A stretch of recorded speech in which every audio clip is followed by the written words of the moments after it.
창세기, 오늘 말씀은 창세기 33장입니다. 창세기 33장 야곱과 에서의 장본과 화해입니다. 야곱이 드디어 에서를 만납니다. 만났을 때에 그 상황을 그 상황이 감격이라고 할 수 있을 만큼 이렇게 극적이라고 말할 수 있기도 하고 한데, 야곱과 에서가 만나는 과정을 통해서 이 야곱이 야복강가에서 목숨 걸고 기도하고 하는 그 과정을 통해서 우리가 알 수 있는 것은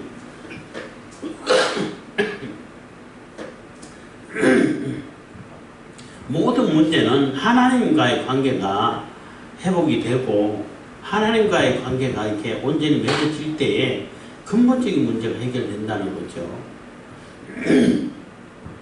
야곱이 에서가 이렇게 달려온다 하는 소리를 400인을 데리고 달려온다는 소리 듣고 400인을 데려오는 것은 분명히 해치려고 돌아오는 것인데, 그래서 두 떼로 나누고 그래서 막 선물로 이렇게 막 떼를 이렇게 나눠가지고 선물을 보내고 이렇게 했지만, 그리고 이제 자식들도 아내들 거 다 보내고 혼자 야복강가에 남아 있은 것은 에서가 겁이 나서 남아 있었다 이렇게 설명하는 사람도 있는데, 그렇지는 않고 하나님과 끝까지 이제 완전히 하나님과 나와 이제 뭐라 그랬냐면 결단을 봐야 된다고 그랬나? 하나님께 완전히 하나님과의 나와의 관계를 분명히 하고 하나님께서 이 모든 것을 해결해 주실 것이라는 그 기도의 응답을 받고 가겠다는 그러한 각오라고 봐야 되는 거죠. 강을 다 건네 보내고 혼자 남았다는 것은 혼자 또 있다가 숨어 있다가 도망가려고 한 것이 아니라, 거기서 하나님 앞에 모든 결단을 하고 하나님 앞에 모든 것을 내려놓고 하나님께서 이 모든 것을 주관하셔가지고 이 문제를 해결해 주십시오 하고, 그러한 기도의 응답을 기대하면서 거기서 기도했다고 볼 수 있는 것입니다. 분명히 하나님께 그가 라반하고 헤어져 갈 때에도 하나님의 군대를 만나고 하나님이 함께 해주신다는 그런 사인을 받았지만은 그래도 뭔가가 불안해요. 진짜 하나님이 나와 함께 해주신다는 것을 분명히 하고 분명히 확답을 받고 확신을 가지고 그렇게 나아가겠다는 것이죠. 그래서 천사와 씨름하게 되고 끝까지 붙들고 늘어지고, 천사는 또 이렇게 그 한두 뼈를 치고 한두 뼈를 쳤다 해가지고 한두 뼈 부러졌다고 해석하면 안 돼요. 왜냐하면 부러지면 걸을 수가 없어. 이게 탈골대도 못 걸어요. 이게 삐끗한 거죠. 한번 삐끗해가지고 다시 들어간 거고, 이게 힘줄이 늘어나서 이제 인대가 좀 늘어났다라고 볼 수밖에 없어요. 그래도 제대로 못 걷죠. 찔록찔록하고 아픈 상태인데, 그런 상처를 입으면서까지 끝까지 기도를 하고 그 기도에 손을 놓지 않았고, 그래서 이제 이름을 바꿔주겠다, 이스라엘로 만들어주겠다는 거예요. 이제 이스라엘이라 한 거, 지금 야곱이라 하지 말고 이스라엘이라고 한 것은 지금 당장 이스라엘이 물론 됐죠. 이스라엘이 됐는데 점점 가면서 성화되면서 진짜 이스라엘로 하나님의 백성의 상징이 되게끔 해주시겠다는 겁니다. 그래서 그러한 기도의 응답을 받고 이제는 자신 있게 이제 나왔는데, 드디어 이제 에서가 야곱에게로 이제 도착을 한 그 상황이 되는 겁니다. 33장이 1절입니다. 야곱이 눈을 들어보니 에서가 400인을 거느리고 오는지라 그 자식들을 나누어 레와와 라헬과 두 여종에게 맡기고, 여종과 그 자식들은 앞에 두고 레와와 그 자식들은 다음에 두고 라헬과 요셉은 뒤에 두고, 자기는 그들 앞에서 나아가되 몸을 7번 땅에 굽히며 그 형 에서에게 가까이 하니서 이게 에서가 도착했어요. 그래서 그래도 이게 혹시나 하는 마음이 있어요. 그러니까 야곱이 보면은 성격이 굉장히 치밀한 성격이에요.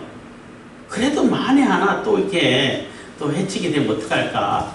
그래서 그래도 제일 아끼는 순서대로 뒤에 두는 거죠. 제일 앞에 이제 그러니까 양떼들이라든지 앞에 다 갔지만은 맨 마지막에 자식들하고 자기 아내들하고 자식들을 세울 때에 두 여종과 자식을 제일 앞에 세웠고, 그 다음에 레아와 그 자식들을 그 다음에 세우고 라헬과 요셉을 제일 뒤에 세워서 혹시나 하면은 어쨌든 살아남아야 되니까 이런 참 치밀함을 보이고 혹시나 하는 마음에 그리고 이번에는 자기가 제일 앞에 나가가지고 이게 예세를 이제 맞이하는 겁니다. 맞이할 때에 7번 땅에 굽히고 한 얘기는 완전히 항복한다는 뜻이에요. 우리나라 조선 역사에 보면은 인조가 청나라 황제한테 결국은 항복하게 되잖아요. 그게 뭐라고 해야 되나? 하여튼 309 하여튼 이런 갑자기 생각 안 나는데 그게 뭐냐면 3번 크게 절하는데 한 번 크게 절하고 3번 의마를 땅에 꽝꽝 박아 또 일어섰다가 또 절하고 3번 꽝꽝 머리를 이마에 박아 그리고 또 일어나고 3번 절하고 3번째 절하고 또 3번 꽝꽝 박아 이렇게 하는 굉장히 모욕적인 것이죠. 그렇게 항복을 하는 절차인 겁니다. 그것처럼 7번 땅에 숙였다는 얘기는 쉽게 말하면 큰 절을 7번 했다는 얘기인데 횟수 7이라기보다는 완전히 항복했다는 겁니다. 항복한다는 뜻이에요. 그래서 그 형 에서에게 가까이 하니 4절입니다. 에서가 달려와서 그를 맞아서 안고 목을 맡기고 그와 입 맞추고 피차오니라. 그래서 그렇게 막 예를 갖춰서 항복한다는 표현을 하니까 뭐 싫은 소리도 안 하고 달려와서 그냥 안고 우는 거예요. 서로 피차에 우는 거예요. 그 마음이 언제 녹아졌을까? 하나님께서 그 마음을 바꿔주고 녹여주지 않았으면 이런 일이 있을까 하는 거예요. 물론 선물이 있지만은 선물 때문에 이게 뭐지? 이렇게 조금 녹아질 수는 있겠지만은 근본적으로 그 마음이 돌아서고 완전히 녹아줄 수 있는 것은 녹을 수 있는 것은 하나님의 방법이 없어요. 그래서 이 야곱이 하나님께서 분명히 하나님께서 복을 베풀어 주시고 네 이름을 이제 이스라엘로 바꿔주겠다. 이스라엘로 바꿔라 하고 이름까지 바꿔주고 그 언약을 이어가시겠다는 그 언약을 이어가시겠다는 그 약속의 말씀을 확인해주고 한 것을 보고 담대하게 나아갔죠. 하나님을 믿고 그랬을 때 에서가 완전히 그 마음이 변화돼서 서로 해칠 마음은 전혀 없고 서로 만남에 대한 반가움이라든지 그동안 못 만났던 거 그동안 또 쌓였던 뭐 이렇게 슬픔이라든지 마음의 상처라든지 이게 다 이렇게 쏟아내는 거죠.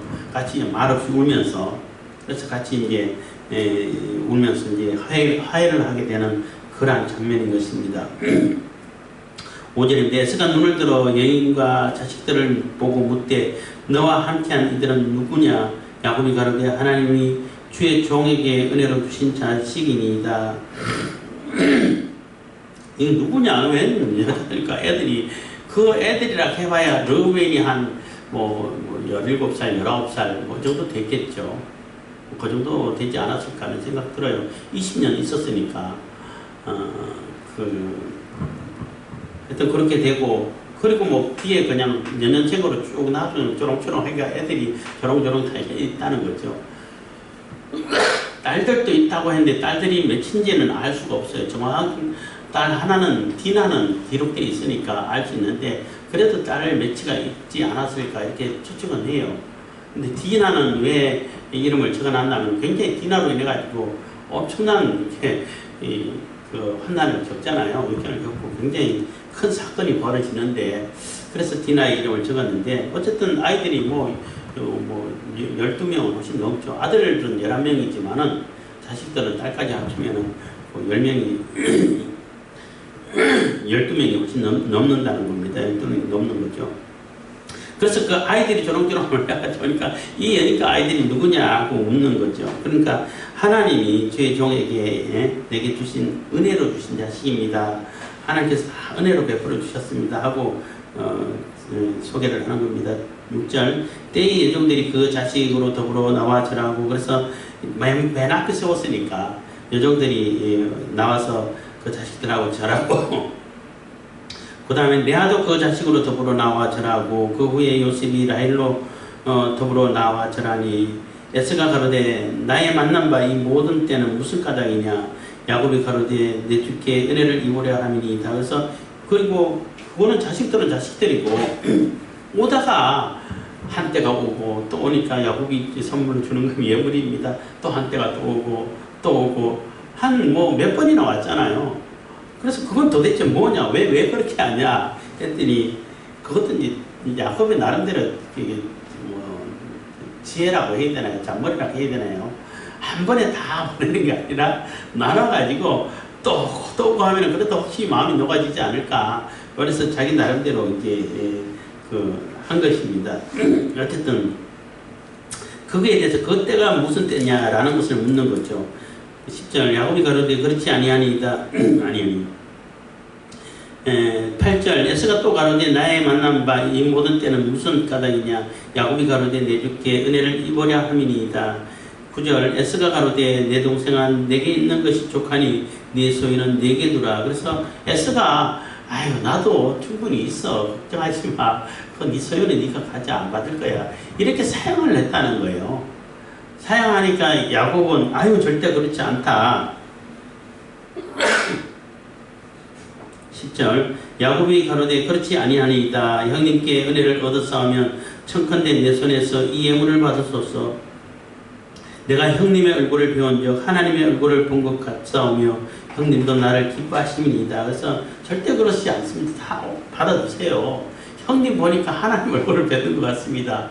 이게 너무 오버하는가 싶은 생각도 드는데 그만큼 반갑고 이게 변화된 그러니까 마음이 바뀌어진 에스를 보니까 너무나 이렇게 감사하고 하나님 얼굴을 보는 것 같이 이렇게 감격스럽다는 거예요. 해치고 싸우고 죽고 뭐 해를 당하고 도망가고 막 이럴 줄 알았는데 에스가 이렇게 와가지고 완전히 변화된 마음을 가지고 또 이렇게 같이 환영해서 막 받아주고 기쁘게 맞이해 주니까 너무나 반갑고 기쁘다는 거죠. 그 하나님 얼굴을 뵙는 것처럼 이렇게 감격스럽다는 것입니다.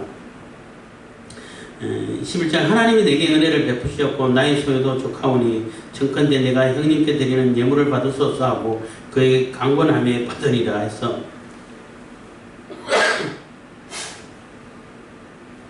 그래서 하나님은 내게 은혜를 많이 베풀어 주셔가지고 내게 소유가 풍족하기 때문에 청컨대 내가 형님께 드리는 예물입니다. 이거는 정말 내 그 마음이고 내 성이니까 성의를 봐서라도 꼭 받아주세요 하고 계속 권했다는 거예요. 뭐 부족하고 모자라서 주는 것이 아니고 또 뭐 어떻게 내가 잘 받아가 이것도 아니고 내가 정말 주고 싶고 그냥 선물로 나는 이렇게 또 하나님께서 베풀어 주시니까 주셔서 이만큼 많은 때를 이뤘기 때문에 그 중에 형님께 이렇게 구별해서 드립니다. 그러니까 형님 꼭 받아주십시오 하고 간절히 이렇게 권했다는 겁니다. 그러니까 또 뭐 에서는 못 이기지 하고 받고 받아줘야죠. 그럴 때는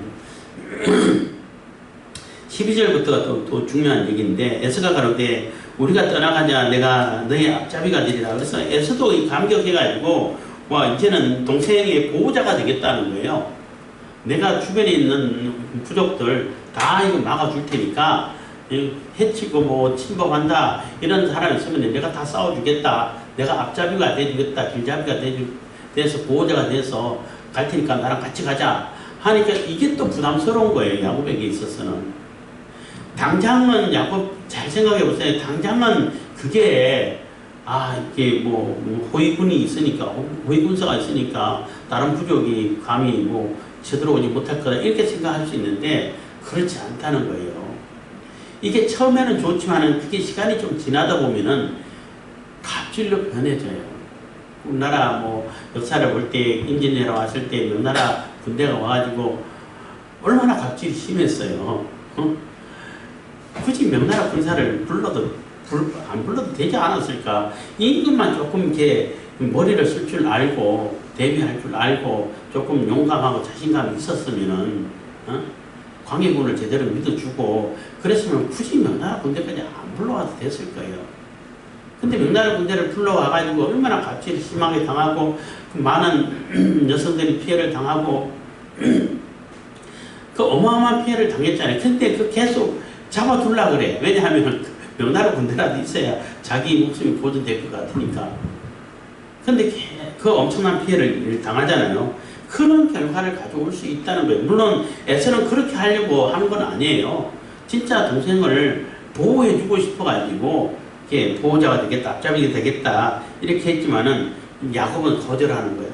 하나님이 보호해 주시겠다고 약속하셨잖아요. 그러니까 하나님의 보호를 믿고 에서의 보호를 거절하는 거예요. 그게 맞는 자세예요.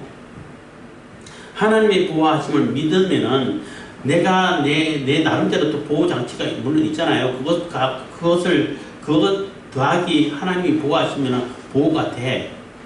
근데 하나님의 보호를 믿지 않고 에서의 보호를 에서에게 기대게 되면은 그 에서의 군대는 처음에는 좋은 마음으로 왔다가 결국은 갑질하게 돼 있어요. 그걸 꼭 아셔야 돼요. 야곱이 그에게 이르되 13절 야곱이 그에게 이르되 내 주도 아시거니와 자식들은 요약하고 내게 있는 양떼와 소가 새끼를 데렸은즉 하루만 과히 몰면 모든 떼가 죽으리니 해서 야곱이 이르되 절대 그렇지 않다. 형님은 뭐 말 타고 용병들이잖아요. 그 뭐 군사들 데리고 금방금방 이동하는데 그 행보에 마차가 따라갈 수가 없다. 왜냐하면 애들 뭐 이제 1살, 2살 이런 데도 있고 가난한 애기도 있고 또 이게 뭐 많아봐야 뭐 6, 7살도 있고 제일 큰 게 뭐 많이 잡아야 19살 많이 잡아야 19살 될 텐데 이 얘네들 데리고 갑자기 이게 행보를 맞출 수 없다. 나는 천천히 가야 된다는 거예요. 천천히 가야 이 소떼라든지 양떼의 피해가 없는 거 아이들도 힘들지 않고 조금 가다 쉬고 조금 가다 쉬어야 되는데 그 에서는 뭐 슉 가버리잖아요. 그럼 안 된다는 그러니까 그냥 가 계세요. 이렇게 하는 겁니다. 그래서 라반에게 붙잡힌 3일 전에 출발해서 붙잡힌 것은 빨리 못 가니까 붙잡히는 거예요. 그러니까 14절 첫컨대 내주는 종보다 앞서가소서 나는 앞에 가는 짐승과 자식의 행보대로 천천히 인도하여 세일로 가서 내 주께 나아가리다. 그래서 천천히 인도해가지고 세일로 가겠다는 얘기는 아니에요. 세일로 간 적도 없고 이제 가나안 땅에 도착하면은 또 아버지 집에 도착하고 정착해야 할 곳에 가면은 세일에 가가지고 인사하겠다는 거죠. 세일은 그 에스가 거기 그 구역이니 에스가 가는 구역이고 에스가 확보한 땅이니까 거기 가서 인사하겠다. 그래서 그 뭐 특별히 인사한 내용은 안 나오죠. 그렇지만 이제 이삭이 이제 죽었을 때에 장례하기 위해 가지고 그 에서와 그 야곱이 같이 이제 장례를 치르죠.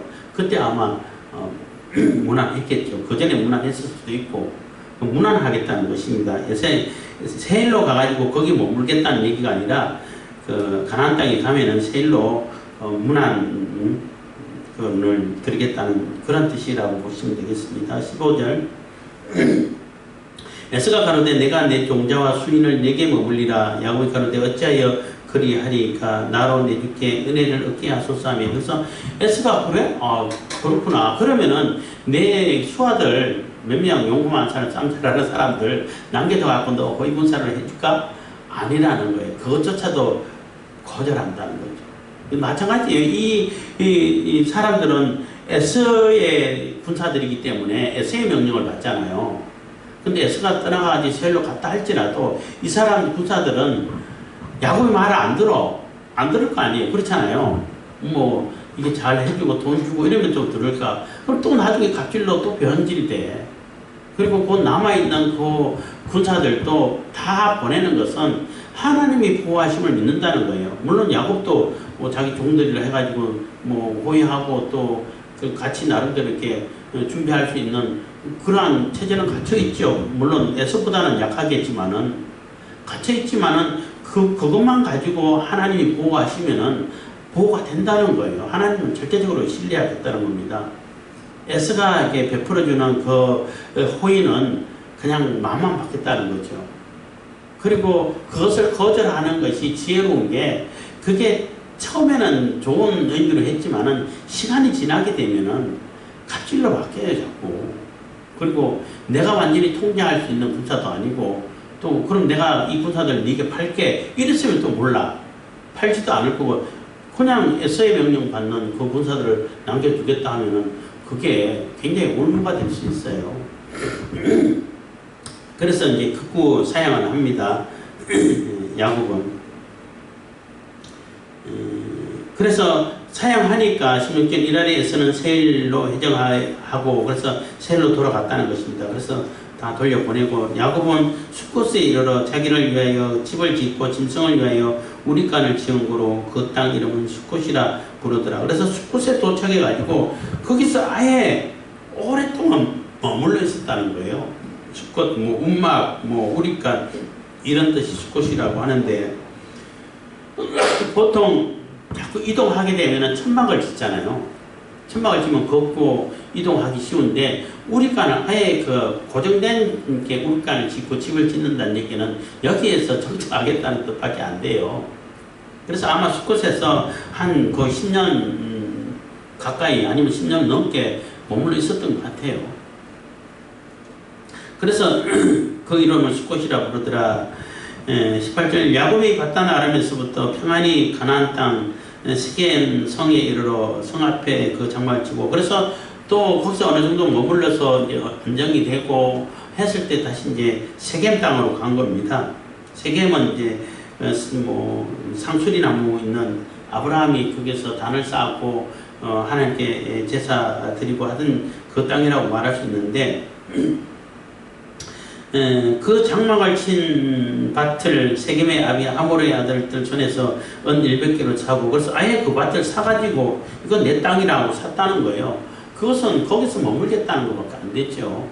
물론 그래가지고 세겜이 이스라엘 땅이 되고 그래서 이스라엘 백성들이 출애굽 해가지고 요셉의 그 해골을 들고 나갔잖아요. 들고 나가가지고 처음에는 세겜 땅에 그 장례를 치렀다가 또 다시 이제 결국엔 헤브론에 있는 그 자기 조상들의 묘에 갖다 장례를 치른 것 같은데 그런 과정을 거친 것 같아요. 어쨌든 세겜 땅도 결국은 야곱이 사가지고 자기 땅으로 확보해 놓는 그런 모습인데 그래서 그게 이름을 거기 단을 쌓고 그 이름을 엘로헤 이스라엘이라고 하였더라 해서 엘은 하나님이고 엘로헤도 하나님이라는 뜻이에요. 그러니까 이스라엘의 하나님의 하나님 이런 뜻인 거예요. 이스라엘의 하나님의 하나님 이 뜻인데 그래서 거기 지어놓고 너무 오래 기다린 거죠. 그래서 야곱의 입장에서는 이제는 모든 문제가 해결됐어. 더 이상 거친 걱정거리가 없어. 그렇잖아요. 가장 큰 게 근심 걱정이 에서였는데 에서도 완전히 화해하고 또 머물렀겠다는 거 괜찮습니다 하고 다 돌려보내고 이제는 야곱만 온전히 남아 있어서 이제는 뭐 걱정 근심이 없는 거예요. 그래서 걱정 근심 없으면은 그 걱정 근심 없게 해주신 하나님을 찬양하고 하나님께 소원했던 베델로 얼른 가야지. 그렇잖아요. 하나님과 서약하고 언약했던 그것을 기억해가지고 그것을 받들어서 하나님을 찬양하고 그 베델에서 하나님께 여기에 성전을 짓겠다 하나님 집이 되겠다 하는 그 약속대로 거기서 단을 쌓고 또 이렇게 가야 맞는 자세죠. 그렇잖아요. 인간적인 문제는 다 해결됐는데 하나님과 한 약속을 잊어버리고 있었다는 거지. 자기가 좋게 여겨지는 그곳에서 그래서 세겜 성 앞에 거리에서 장막을 쳤는데 성 안에 들어갈 수는 없죠. 거기는 세겜 사람들이 주로 있으니까.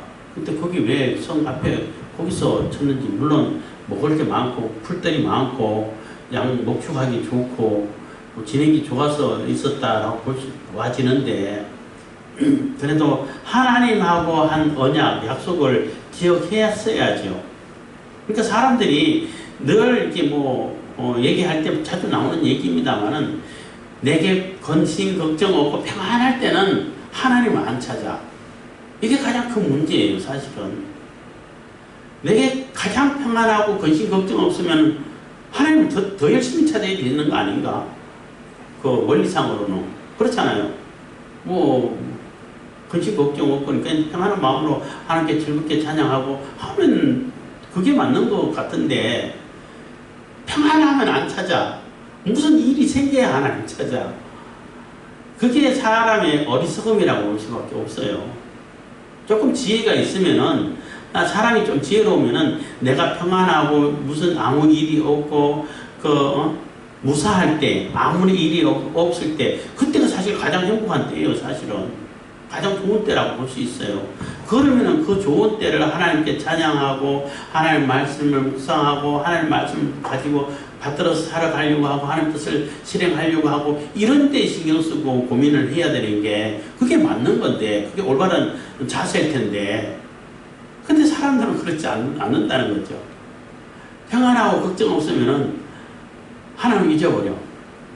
자꾸 자기가 하나님 말씀대로 살려고 했던 것도 다 잊어버려. 근데 또 무슨 일이 있고 급박한 일이 있고 막 위급한 일이 닥치고 환난이 닥치고 역경이 오면은 그때서야 정신 차리고 하나님 찾아. 그러니까 하나님 입장에서는 좀 속이 터지겠죠.